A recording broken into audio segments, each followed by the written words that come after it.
Welcome to the Real Momentum podcast. I'm Joe Herrera, based out of fabulous Las Vegas, Nevada. And I am here with my guy, the man, the myth, the legend, Graham Allen. What's up, Graham? Hey, doing well. Yourself? Great. Good. So Graham is a guy I've known for a very long time. He used to work here in Las Vegas for the Boy Scouts of America. He ran the Boy Scouts, and I've been involved in the Scouts for many years. And so Graham, as he exited out of the world of Boy Scouts, he became a real estate agent up in Utah. So I want to talk a little bit about his time with the Scouts, a little bit about what he's seeing up in Utah, and a little bit about what his business world looks like these days. So Graham, talk about your entry into the Boy Scouts. How did that come about? Like, how did you end up? I think it's a generational thing. Yeah. Yeah, it is. So my dad actually worked professionally for the Boy Scouts. And on my end, what happened is I graduated college in marketing and public relations, and I actually worked down at a PR firm down in Salt Lake right out of college. And that's when the economy kind of tanked.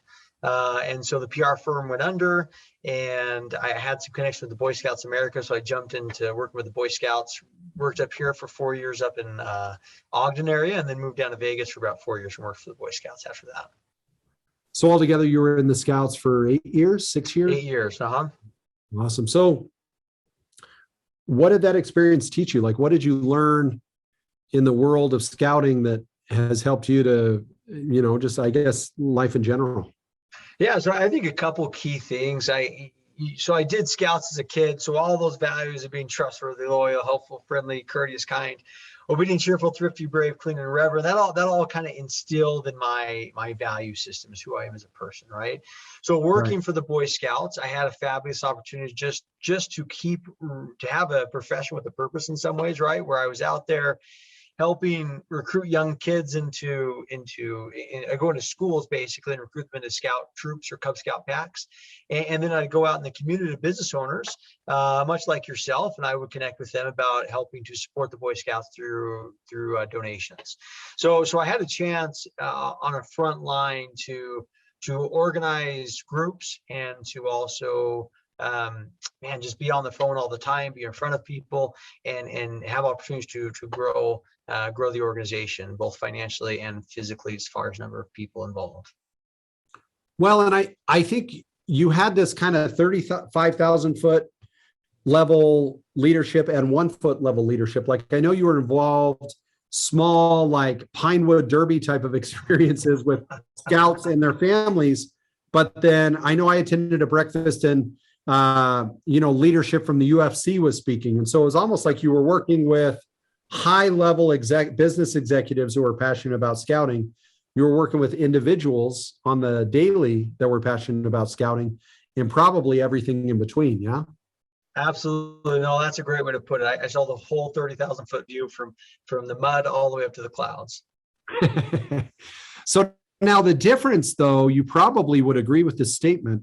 There's not a whole lot of difference between the guy setting up the TP and the guy paying for the entire camping experience for 20,000 people, right? I mean, people are people. So how has that knowledge benefited you as you pivoted into the real estate space, knowing that the family buying the $250,000 townhome and the family buying the $2.5 million estate, they're still at their core just a family?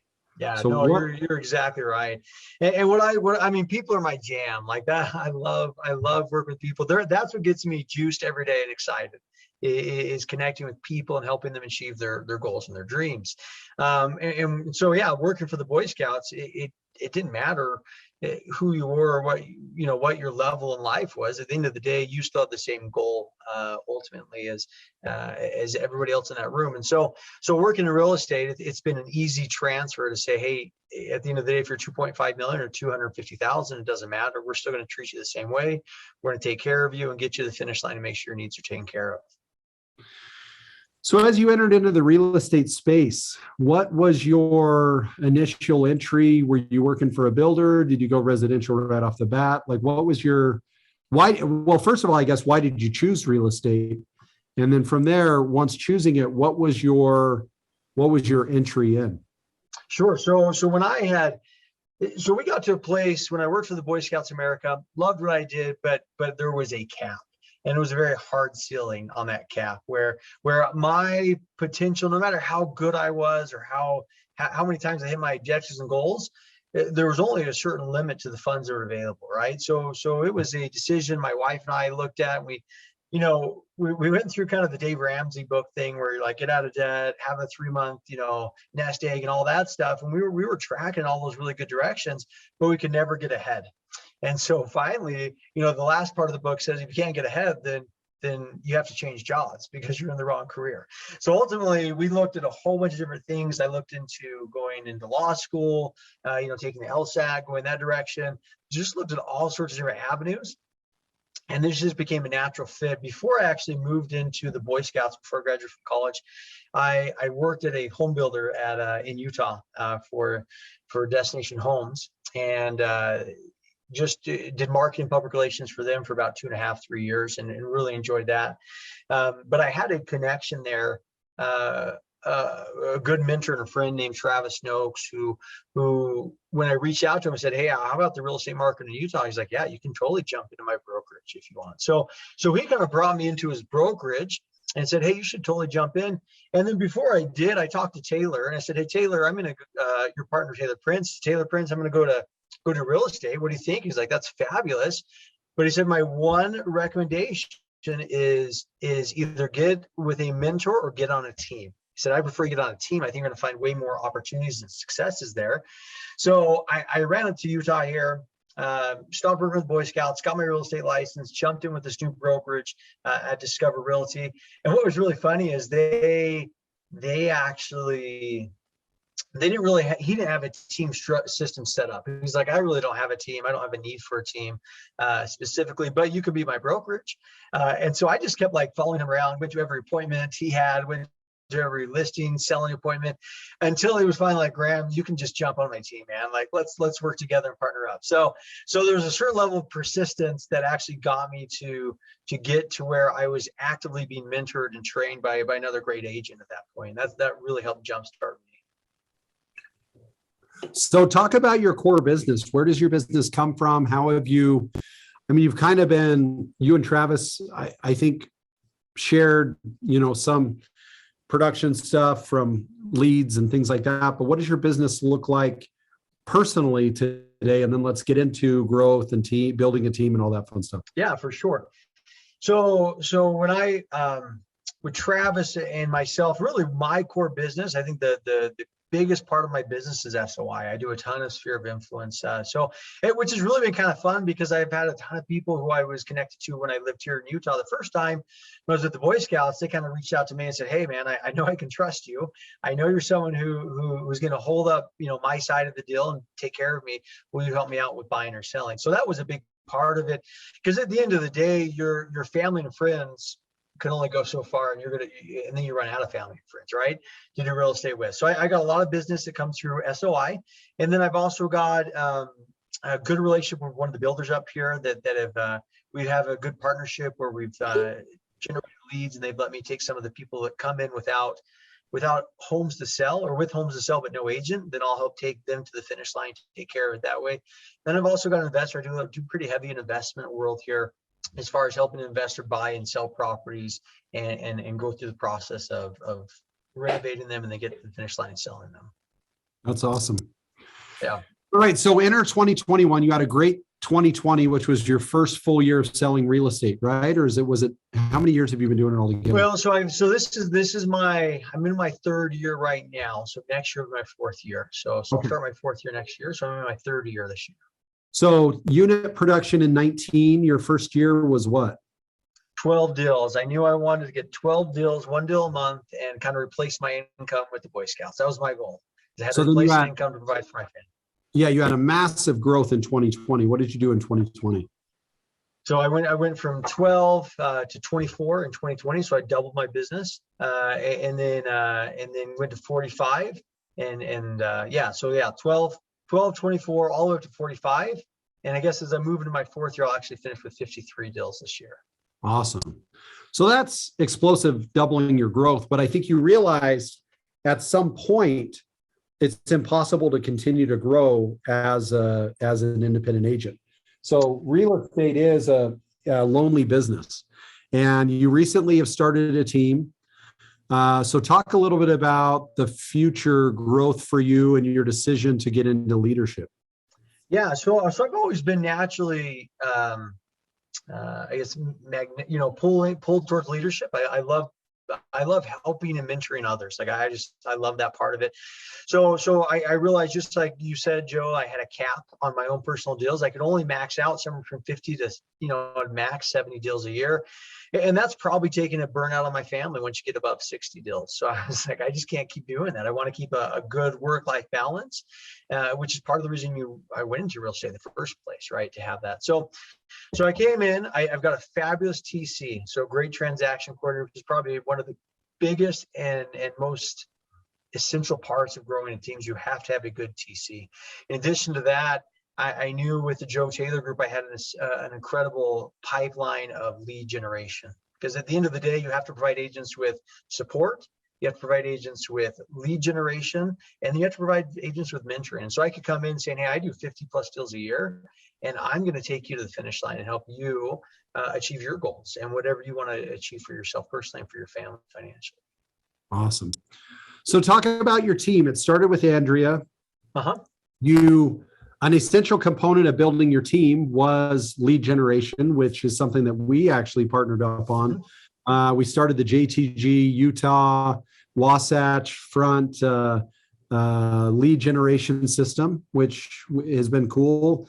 I think initially coming out of the gate, you misfired with a few agents. You then found Blake Balake came on. I love that guy. He's all passion and fire. But recently you're starting to catch your stride with agents coming on board. So I think we're 3 months into this endeavor, and you'll be at 5 or 6 agents by the end of next week.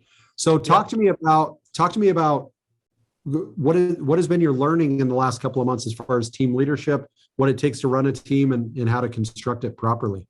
Yeah. So I first had to get my foundation strong, right? That was the first thing. Is I had to say, okay, so Andrew and I did a lot of work together, planning. Joe connected with you and Taylor on several items as well, but just saying, here's what our base is going to look like. So that way, as we bring people on, we have coordinated meetings, schedules, systems, and opportunities that really make sense for them, right? So first of all, it took some time to get that going and really get a good feel that, hey, we're going to meet every day for a team huddle, just to hold everyone accountable and give them direction and purpose every single day when we go forward. We're going to meet together once a week for a team training and a more in-depth review of our goals and where things are at. So it took a little bit just to because personally, I'm a pretty self-motivated guy. And so for me to get up every day and just go to work, whether it's in my basement or in an office, doesn't matter. Like I'm full steam on that either way. But realizing that when you bring a team on, you now have to provide some structure and some opportunity for them to be held accountable and celebrate their successes through the process of it. So that took some time to get that kind of figured out. But I feel like we've got a really good base we're building off of now with our foundation. So we have Locke on board, we have Mel on board, we have Justin Crosby that's came on board. Matt Hatch is joining today. In fact, he's signing all the documentation today. And I've got 2 other appointments that I've had today for new agents to jump on the team and talk about what that looks like. So it's been really exciting, but you're starting to see this almost organic snowball of growth as people are like, oh my gosh, Graham has a real system and process that can help us achieve our goals and make it a win-win. Because at the end of the day, I have to provide value to someone. If I can provide value in those 3 things we talked about, then they're going to see the value and want to jump onto our team as well. So how has it affected you? I mean, obviously people are gravitating towards it, knowing that you have a system and you have a plan in place. But knowing you, I think you almost had to see that for yourself to gain the confidence to recruit, to attract agents to your team, knowing that they would actually be fed and knowing that the systems were in place and stuff like that. So what has the maturation process been for you to get to that point to where you could say, okay, I can actually do this. I can lead a team. I can attract agents. I know they're going to get value. Like it was a hypothesis 3 months ago. Yeah. And today it's almost like a sure knowledge. So what has that process been like for you to gain that confidence? Well, I think one of the steps I've had to do, and mentally, I kind of always knew this, but physically actually acting upon it's a whole nother story, right? But but mentally, I knew I had to start treating this side of my business as a business and really as a separate business, right? I've got my real estate business where I'm taking care of clients, helping them get to the finish line from, from contract to close. I have to do this. So I had to take this mental shift to say, I'm going to do the same thing with my real estate recruiting business, right? As I bring agents on board, I've got to be actively engaged in recruiting, just like I would on my buy or sell side, where I'm going to make conversations every day, have appointments. I've got to do the same thing now on my recruitment side, building a team. So that's been a mind shift, is to treat my recruitment of my team like a business. Well, let's talk about your move over to and your experience of being with Real. I think you were at an indie brokerage, maybe two, leading up to your move into Real. So what led to that move outside of maybe, the desire to build a team? Like what were your thoughts coming into your decision to join, and what has been your experience since? Yeah, no, great question. So basically, at the end of the day, I was with Discover Realty with Travis. Travis Noakes actually moved up to Midway, so a different part of the state, and kind of closed down his brokerage. I made a hop to another brokerage with another trusted friend and associate, and I have so much respect for. And then, Joe, you guys called about a month into my transition and said, "Hey, Graham, we got an opportunity. Let's run a team up in Utah." And I had to take a serious pause, because I was like, holy smokes, I just transferred to another brokerage with a guy I really trust. And I don't want to burn a bridge by any means. So it took some time, but as I just kept looking over, number one, the team opportunity, it became a no-brainer on that level to say, okay, the team, no-brainer, we got to do this. And then I look at the real brokerage aspect and say, hey, do I really want to be connected to a national brokerage? And in my mind, my questions were, is there going to be the same amount of support as a local indie brokerage where I can call a broker, night or morning, he can answer my questions, take care of me. So being connected to you and Taylor made a big difference. And I know I've got a qualified, and we have a great broker here in the state too. Chris Martindale does a fabulous job for us here in the state of Utah. But it was good to know I had a safety net in some ways, or a net of knowledge and willingness to expound on that. And then I was also worried, okay, if you go to an indie, this nationwide brokerage that's a virtual model, again, you don't have a brick and mortar office per se that your brokerage goes to. You don't have trainings you're going to go to on a regular basis at the brokerage specifically. But this is what was really cool, is once I jumped into it, I found none of that was true. There was great support. There's a ton of support, there's a ton of training, and so many opportunities for integrated growth to align my systems with other people's systems. So I've been really just blown away, actually, over the last 6 months, how positive the journey from an independent brokerage to Real has been super positive. And then on top of that, Joe, when I take into it and say, all right, the splits were super, super great for any agent to say, I can jump on a Real at a split that makes sense for that. The split's a great split for any agent to look at. Number one. Number two, I had to look at it and say, hey, there's revenue sharing. So if you bring people on and you want to have them join Real, there's opportunities for monetary growth on that end. And if you don't want it, that's fine. Like, that was cool too. It's at the end of the day, if it's not your jam, then walk away from it. That's all right. Just go do your thing and sell people homes and help buyers get into homes. But then the third aspect that was really appealing to me, and actually probably helped seal the deal, is the opportunity for stock growth and ownership. I loved the opportunity when I came to Real to say, I can buy into my company, right? I can be part of my company. I can be partner with everybody else in this company. And as the stock grows and goes up and up, guess who else wins? I win in the process, right? And so it was really exciting to say, I'm not just building something for my family for the next 5 to 10 years. I'm building wealth for the next 30 to 40 years of my life, right? That was the exciting part to me when I came onto Real. And to see how the stocks just blossomed, right? When I first looked into it, it was at $1.37. And today, when you look at it, it's probably at, $3.52 or whatever it is, right? So it just continues to grow and expand on the opportunities there. That's awesome. So you hit on something there that I think is important to point out is so Real is not, they're not recreating the wheel. It's not Henry Ford from the horse to the Model T. There are other models out there that are built on revenue share, from agent production.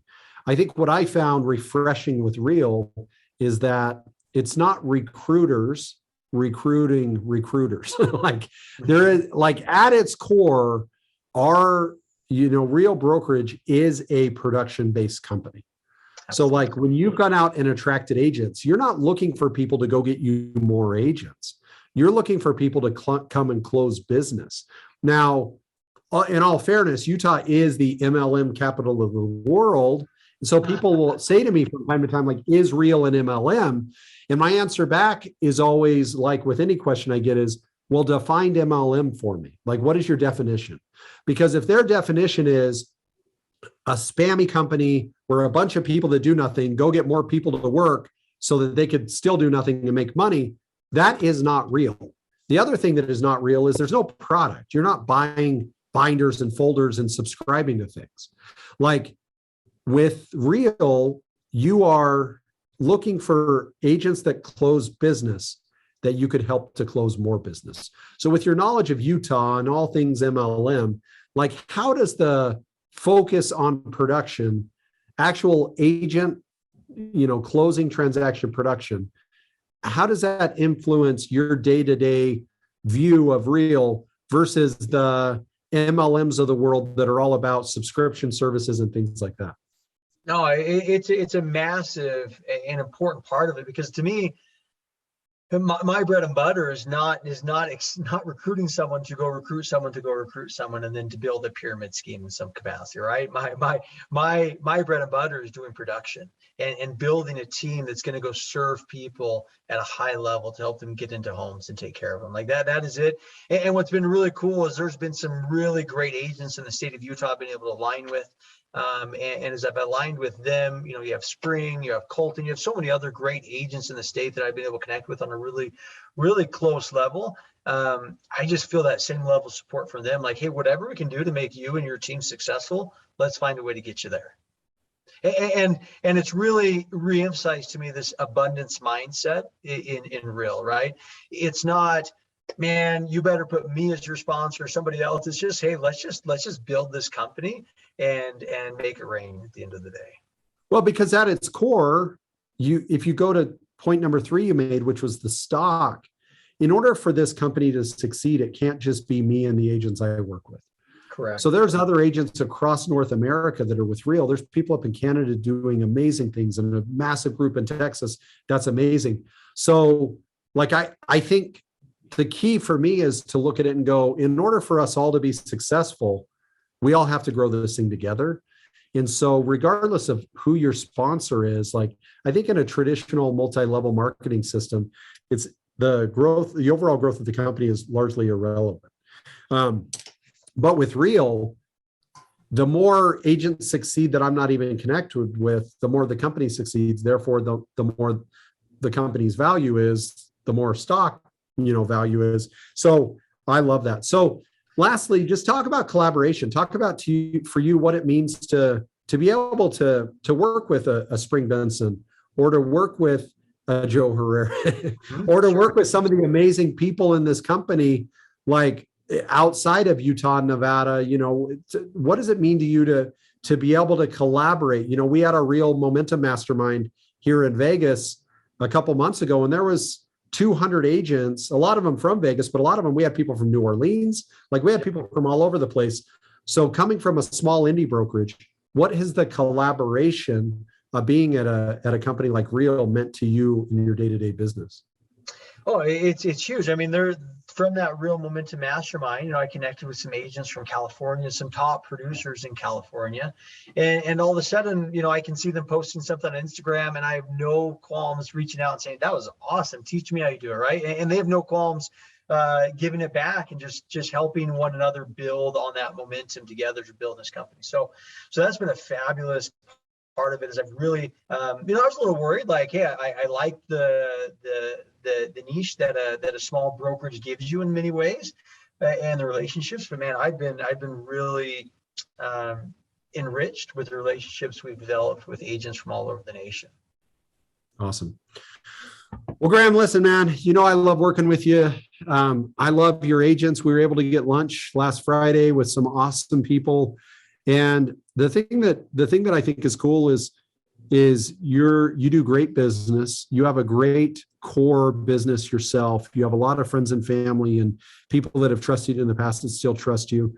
But I think what I love about working with you is you also have a knowledge of saying, in order to blow this, in order to blow this up, in order to get a career that becomes transformational, you understood you had to collaborate with people, which we love collaborating with you, but then you also understood the role of leadership and getting in and making sure your people are taken care of. And so I admire you as a leader. I value you as a partner, and I just can't wait. I think the future is beyond bright for everything that we're building. And so thanks for hopping on, and can't wait to continue to grow with you.